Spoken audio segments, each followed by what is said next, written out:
Hello students, welcome to lesson 3.31 in professional business skills. We continue our discussion on the role of a data scientist. We are on part B. Data സയന്റിസ്റ്റിന്റെ റോളിനെ കുറിച്ച് 4 പ്രധാനപ്പെട്ട points നമ്മൾ കഴിഞ്ഞ ക്ലാസ്സിൽ പഠിക്കുകയുണ്ട്. അതിന്റെ തുടർച്ചയായിട്ടുള്ള മറ്റ് 4 പോയിന്റ്സ് കൂടെ നമുക്ക് ഇവിടെ മനസ്സിലാക്കാം.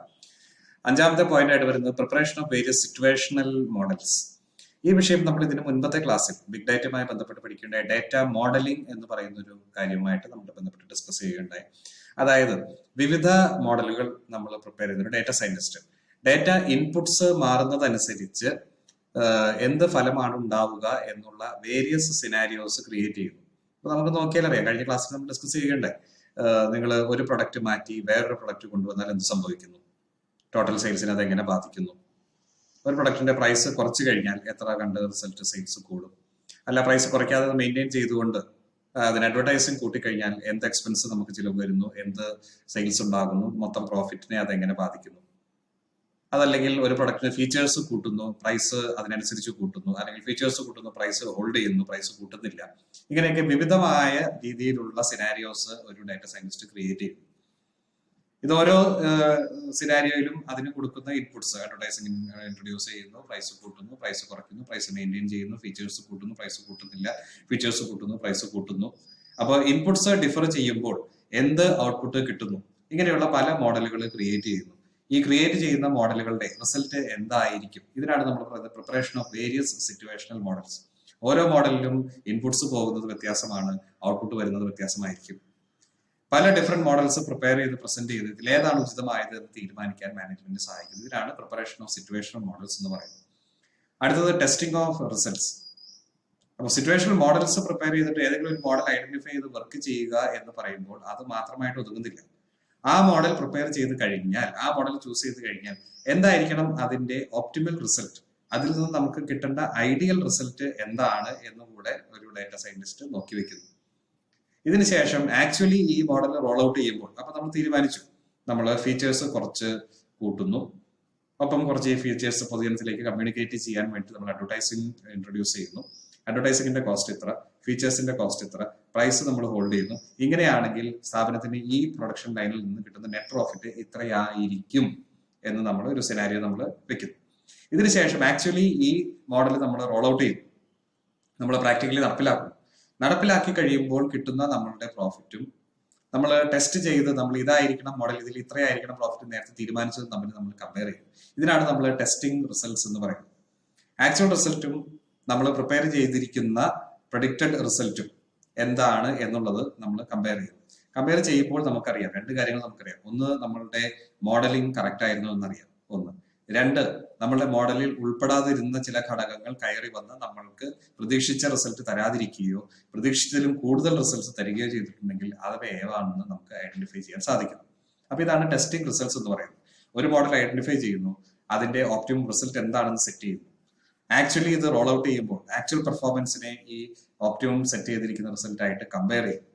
വേരിയൻസിനുള്ള കാരണങ്ങൾ എന്താണെന്ന് മനസ്സിലാക്കും. അത് പ്രയോജനപ്രദമാണെങ്കിൽ അത് ഫർദർ റെപ്ലിക്കേറ്റ് ചെയ്യുന്നു, അല്ല ദോഷകരമാണെങ്കിൽ അവ ഒഴിവാക്കാനുള്ള മാർഗങ്ങൾ തേടും. ഇതിനാണ് ടെസ്റ്റിംഗ് റിസൾട്ട്സ് എന്ന് പറയുന്നത്. അടുത്തത് identifying and refining data sources. അപ്പൊ ഇതുവരെയുള്ള ഡിസ്കഷൻ നമ്മൾ മനസ്സിലാക്കിയിരുന്നത് കൂടുതലായിട്ടും ഡാറ്റ ഔട്ട്പുട്ടുമായി ബന്ധപ്പെട്ടുള്ള കാര്യങ്ങളാണ്. അതായത് ഡിസിഷൻ മേക്കിങ്ങിന് സഹായിക്കുന്നു, വിവിധ മോഡലുകൾ ക്രിയേറ്റ് ചെയ്യുന്നു, റിസൾട്ടുകൾ തമ്മിൽ താരതമ്യം ചെയ്യുന്നു. ഈ രീതിയിലായിരുന്നു നമ്മൾ ഇതുവരെയുള്ള ഡിസ്കഷൻ.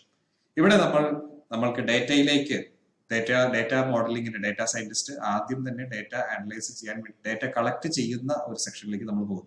ഇതുവരെ നമ്മൾ റിസൾട്ടിലേക്ക് പോവുകയാണ്. ഡാറ്റ അനലൈസ് ചെയ്തതിന് ശേഷം, അല്ലെങ്കിൽ ഡാറ്റ അനലൈസ് ചെയ്യുന്നത് എന്തിനു വേണ്ടിയാണ് എന്നുള്ള ഒരു റോളിലാണ്, ഡാറ്റ സയന്റിസ്റ്റ് റോളിലാണ് നമ്മൾ ഇതുവരെ നമ്മൾ പോയിക്കൊണ്ടിരുന്നത്. ഇപ്പോൾ നമ്മൾ ഡാറ്റ സയന്റിസ്റ്റ് ഡാറ്റ കളക്ട് ചെയ്യുന്ന ഒരു റോളിലേക്ക് നീങ്ങുകയാണ്.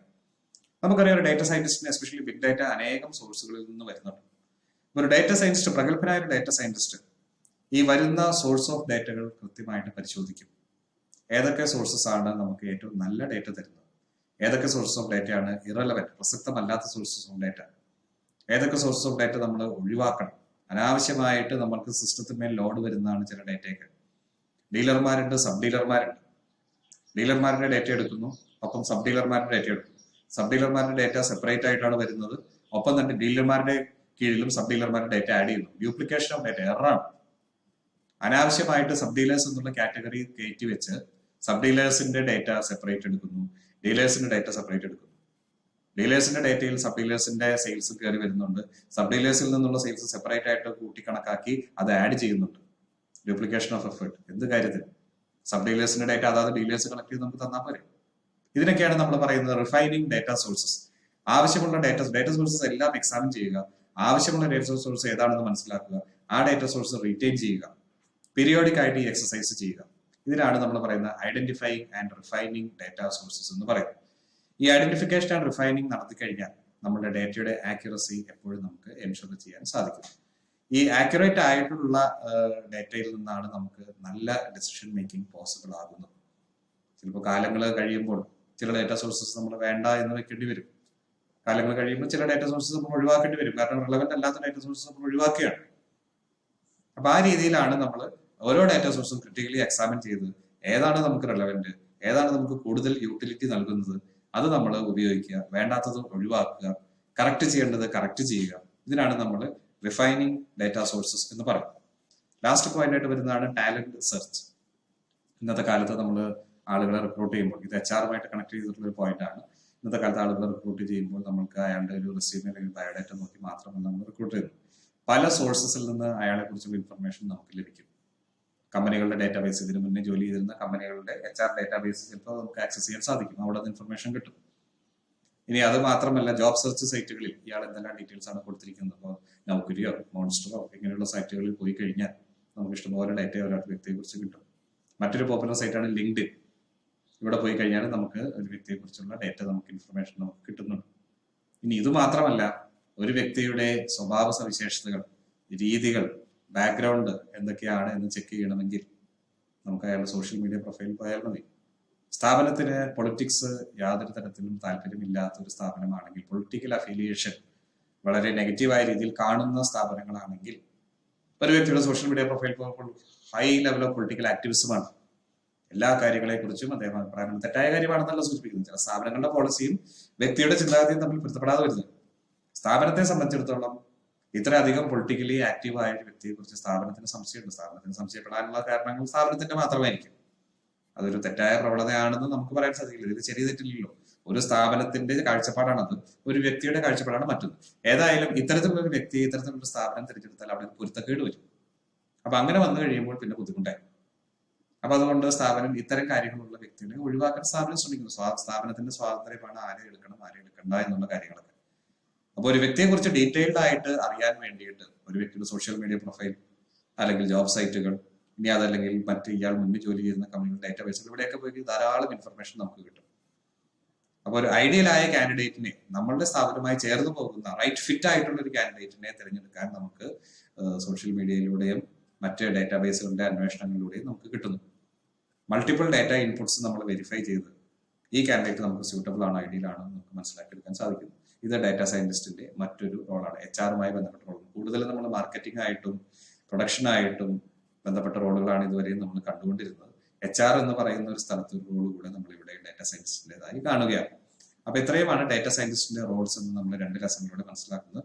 ലെസൺ 1 കഴിഞ്ഞു. പാർട്ട് എ നമുക്ക് ഒരു 4 പോയിന്റ്സ് കണ്ടു. പാർട്ട് ബിയിൽ നമ്മൾ കാണുന്ന പോയിന്റ്സ് സിറ്റുവേഷണൽ മോഡലിംഗ് നടത്തുക, റിസൾട്ട്സ് ടെസ്റ്റ് ചെയ്യുക, identification and refining of data sources, and last is talent search. അടുത്ത ക്ലാസ്സിൽ നമ്മൾ പുതിയൊരു ടോപ്പിക്കിലേക്ക് നമ്മൾ നീങ്ങുകയാണ്. ആർട്ടിഫിഷ്യൽ ഇന്റലിജൻസ് എന്ന് പറയുന്ന വളരെ റിലവന്റ് ആയ കാലിക പ്രസക്തിയുള്ള ടോപ്പിക്കാണ് ആർട്ടിഫിഷ്യൽ ഇന്റലിജൻസ്. ആർട്ടിഫിഷ്യൽ ഇന്റലിജൻസ് നമ്മൾ ഇൻട്രൊഡ്യൂസ് ചെയ്യുന്നു. ആർട്ടിഫിഷ്യൽ ഇന്റലിജൻസിന് നമ്മൾ എക്സാമ്പിൾസിലൂടെ കടന്നു പോകുന്നു. അപ്പോൾ until we meet up for lesson 3.32, goodbye and thanks.